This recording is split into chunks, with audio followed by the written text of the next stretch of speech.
বিচার চাই আমার পাশে চাই, আমি আর কিছু চাই না। আমার একটা সন্তান, আমার পৃথিবীতে আর কেউ নেই, মাথায় থাকি স্যার, আমার আপনার সঠিক বিচার যদি করবেন, আমাকে আপনার কাছে এটুকুই পাবলিকের কাছে কি অপরাধ ছিল আমার আমার স্বামী? আমার ছেলে কি অপরাধ করছে ওর সাথে? একটা গাড়ির সঙ্গে আমার ছেলেকে একটা নির্মাণ গাড়ি নিয়ে যাচ্ছি, ঋণ ফির করে গাড়িটা করছে বাবা। মাত্র 10,000 টাকার লোভে বন্ধুর হাতেই নৃশংসভাবে খুন হতে হলো অটো ভ্যান চালক সুজনকে। ঘটনার খবর পাওয়ার মাত্র 24 ঘন্টার মধ্যেই আলোড়ন সৃষ্টিকারী এই হত্যাকাণ্ডের মূল ঘাতকসহ দুজনকে গ্রেফতার করেছে পিবিআই ঢাকা জেলা। গত 8 আগস্ট কেরানীগঞ্জের বাসা থেকে অটো ভ্যান নিয়ে বের হয়ে আর ঘরে ফেরা হয়নি পটুয়াখালীর সন্তান সুজন হাওলাদারের। মোবাইল বন্ধ পেয়ে দিশেহারা হয়ে পড়েন স্বজনরা।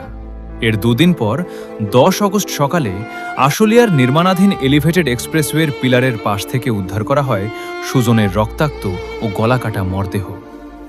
চাঞ্চল্যকর এই হত্যাকাণ্ডের তদন্তে নেমে পিবিআই উন্মোচন করে এক ভয়ঙ্কর আর নির্মম সত্য। ঘাতক মারুফ নিজেও একজন ভ্যান চালক এবং সুজনের পূর্ব পরিচিত। ঘটনার রাতে কাশিমপুর থেকে ফেরার পথে ভ্যানটি নষ্ট হয়ে গেলে তারা এক্সপ্রেসওয়ের নিচে অবস্থান নেয়। সেখানে মারুফ ইয়াবা সেবন করার পরর সুজন ঘুমিয়ে পড়লে ঘাতক মারুফ প্রথমে ভারী পাথর দিয়ে সুজনের মাথায় আঘাত করে। পরে সুজনের ভ্যানে থাকা চাপাতি দিয়ে গলা কেটে তার মৃত্যু নিশ্চিত করে ভ্যান ও মোবাইল নিয়ে পালিয়ে যায়। সুজনকে নিকরাম্বভাবে খুন করে চালক সুজনের অটো ভ্যানটি মাদারীপুরে নিয়ে তামভীর নামে এক যুবকের কাছে মাত্র 10,000 টাকায় বিক্রি করে দেওয়া হয়। তবে পার পায়নি ঘাতক। পিবিআই ঢাকা জেলার পুলিশ সুপার এম.এন. মোর্শেদ পিপিএম-এর দিক নির্দেশনায় তথ্য প্রযুক্তির সহায়তায় মাদারীপুর থেকে গ্রেফতার করা হয় মূল ঘাতক মারুফ ও ভ্যান ক্রয়কারী তানভীরকে। উদ্ধার করা হয় লুণ্ঠিত অটো ভ্যান, মোবাইল এবং হত্যাকাণ্ডে ব্যবহৃত রক্তমাখা চাপাতি। ইতোমধ্যেই আসামিরা বিজ্ঞ আদালতে হত্যাকাণ্ডের দায় স্বীকার করে 164 ধারায় স্বীকারোক্তিমূলক জবানবন্দি দিয়েছে। সেবনের এক পর্যায়ে যে ডিসিস্ট সুজন হাওলাদার সে ওখানে শুয়ে রেস্ট নিচ্ছিল, আর আসামি মারুফ উঠে এসে আবার চেষ্টা করে যে অটো ভ্যানটাকে চালু করা যায়।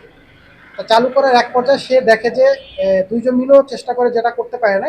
এক পর্যায়ে সে দেখে যে একটা তার পুড়ে গেছে, তো সেই তারটাকে সে চেঞ্জ করে আবার যখন লাগায় অটো ভ্যানটা স্টার্ট নেয়। তো অটো ভ্যানটা যখন স্টার্ট নেয় তখন এই যে ডিসিস্ট সুজন হাওলাদার সে ঘুমিয়ে পড়ে ওখানে। তখন সে প্ল্যান করে যে না, অটো ভ্যানটা আর তাকে দিবে না, সেইটা নিয়ে চলে যাবে। এটা তার মাথায় আসার পর সে ওখানে অটো ভ্যানের বক্সে চাপাতি ছিল, সেটা আগে থেকে জানতো একটা চাপাতি থাকে। সেই চাপাতিটা সে বের করে সুজনের কাছে চলে যায়। সুজনের কাছে গিয়ে প্রথমে সুজনের মাথার কাছে গিয়ে ওখানে একটা বড় পাথর ছিল, সে পাথর উঠে প্রথমে সুজনের মাথায় আঘাত করে ঘুমন্ত অবস্থায়। আঘাত করার পর তার মাথা ফেটে যায়, এখান দিয়ে মাথা ফেটে পুরো রক্তাক্ত হয়ে যায়। পরবর্তীতে সে মৃত্যু নিশ্চিত করার জন্য ওই যে চাপাতি দিয়ে তার গলা পোঁচ দিয়ে মৃত্যু নিশ্চিত করার পর সে ওই চাপাতি